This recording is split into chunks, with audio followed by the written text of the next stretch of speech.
But that was not the case on Saturday afternoon as authorities arrived here and discovered a body in the home behind me. Crews and plows have been out all day sanding and salting the road. Robin, multiple cop cars rushed to this CVS behind me just after 2 o'clock this afternoon. Not the first stabbing in a Lincoln Park neighborhood.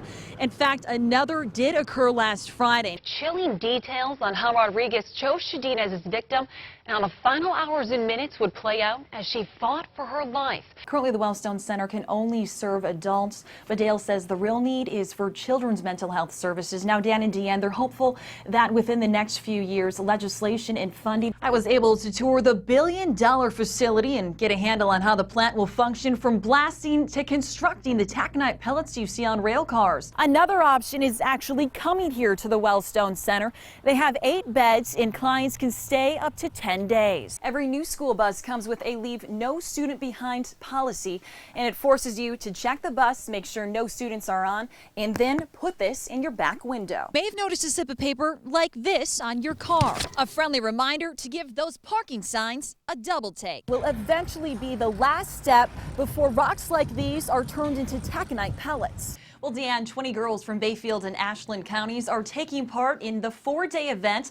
They're learning about CPR, search and rescue. The largest and highest elevation ski area in the Midwest is getting another upgrade, a $7 million one. Symphony of shoppers we've seen serenading these aisles today. Seems many of them are marching to the beat of a budget instead of their child's safety. There's essentially endless miles to be paddled out here, giving you the opportunity to create your own adventure here in the wilderness. 2.3 million pieces of mail come through the Fargo post office on a typical day.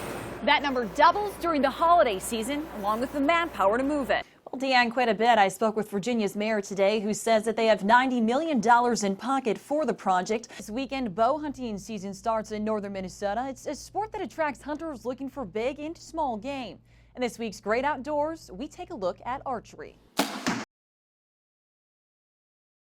El Paso County Sheriff Terry Makita will not face a recall election on the November ballot.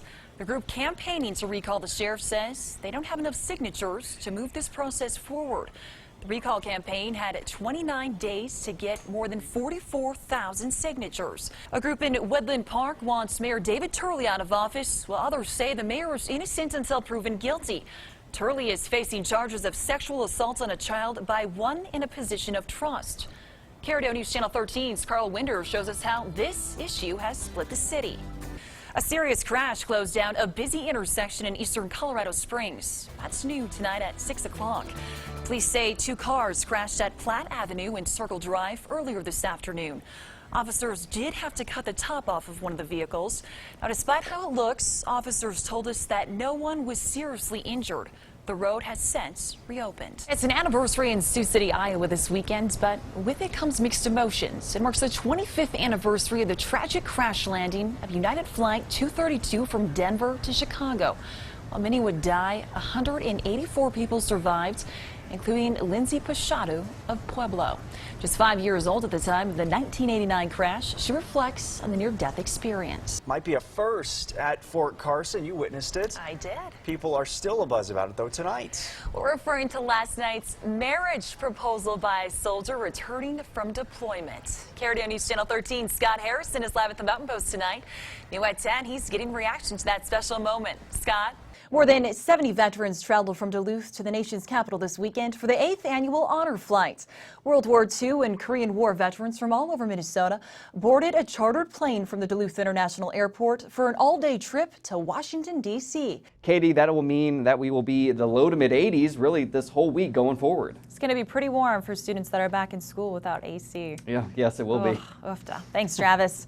Well, the Minnesota State Patrol is taking part in an event today aimed at protecting the lives of their officers. A massive manhunt is underway for 2 convicted killers on the run.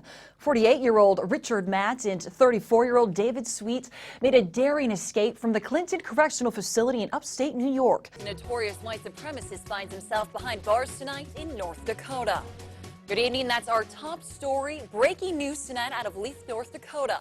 WGAY 6 News has learned that Craig Cobb has been arrested this evening and is in the Mercer County Jail. This follows a bizarre incident on the streets of Leith today that involved Cobb, another white supremacist, and guns. Ugly Christmas sweaters. They have long been the gift that everyone loves to hate. It's the gift that keeps giving. But in the past few years, they've become a cultural phenomenon. Today, the Red River Valley Fairgrounds even hosted an ugly sweater run. Reporter Becky Parker has more. I'm not ready to give up. I wish I could have done that, but I remember Drew mentioned there wasn't any snow in my forecast yesterday, so I had to toss that in for today. Oh, well, thanks. What's this? Looks like you have some props here. Yeah, I figured you guys are going to have to break this out for tomorrow. At least I've been having this on for the past couple of days because I'm from Kansas and this is cold to me. Hat hair. Hat hair. What a beaut. 2, 100,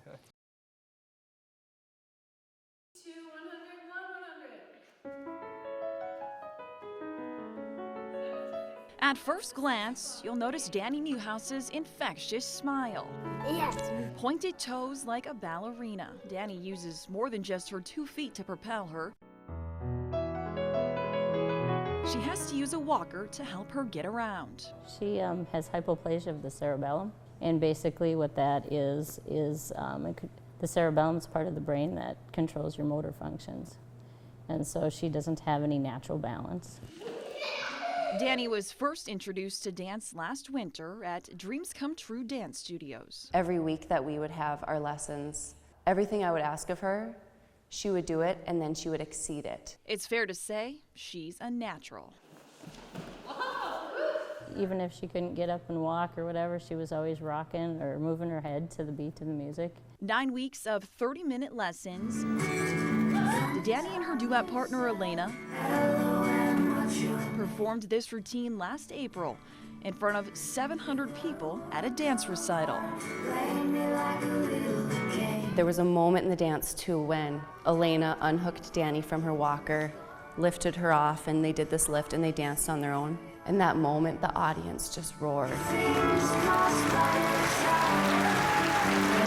Always a determined little girl. I look at her dancing as this place is called Dreams Come True, because she's always wanted to do it.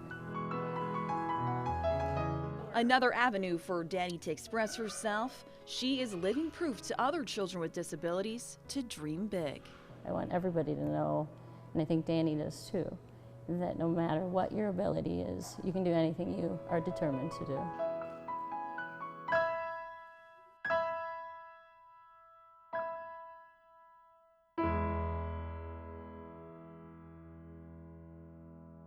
He's handicapped, but at first glance, you'd never know it. It's a story of love and one pet finding his forever home. We're at the airport as Doug Maroney met his new friend, Caesar.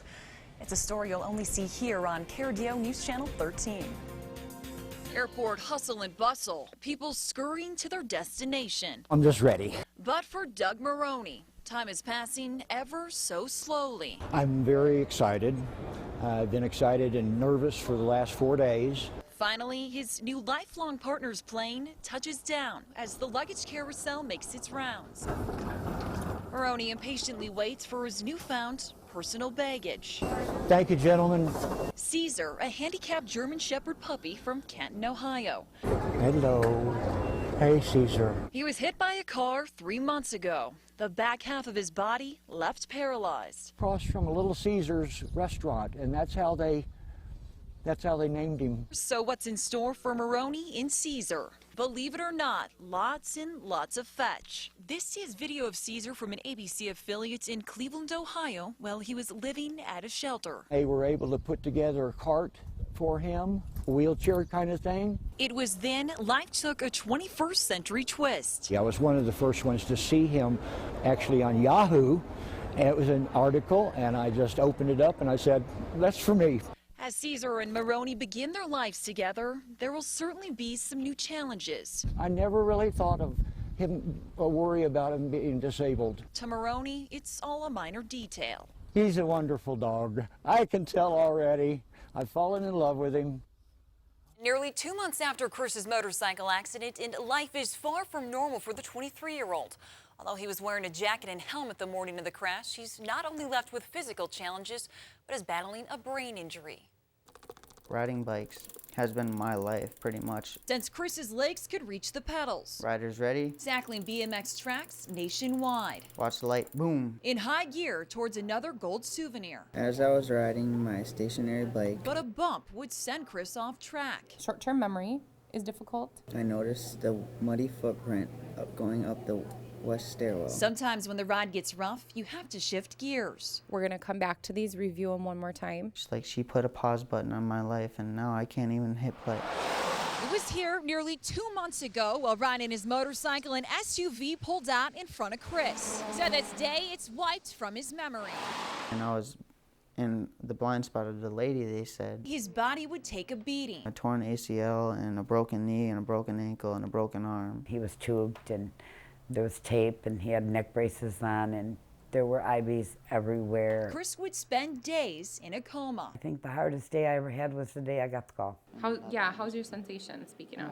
Now he's hoping learning to reuse his hands and mind is as easy as riding his bike. And hopefully I can start working my whole body once again. He didn't know how to walk on a cane yet. Somewhat, you're still limited by the cast. With hours of therapy, Chris is picking up momentum. A good sport is learning to lose with grace. Your memory's not gone. It'll come. Games of memory and strategy help him create a blueprint to recovery. As I walked down the west stairwell, I noticed my muddy footprint. I can see good progress. Sometimes you have some setbacks though. Riding my stationary bike.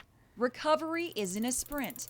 I've always picked my own line and just stuck it. It's a marathon. I always just want to do my best no matter what place I get. The McCrackens say despite insurance, the medical bills are piling up in the hundreds of thousands. If you're interested in helping out the family, a spaghetti feed and silent auction is set to take place at Rick's Bar this Sunday from 4 to 9 o'clock. All of the money goes to Chris. In studio, Katie Lange, WDAY 6 News.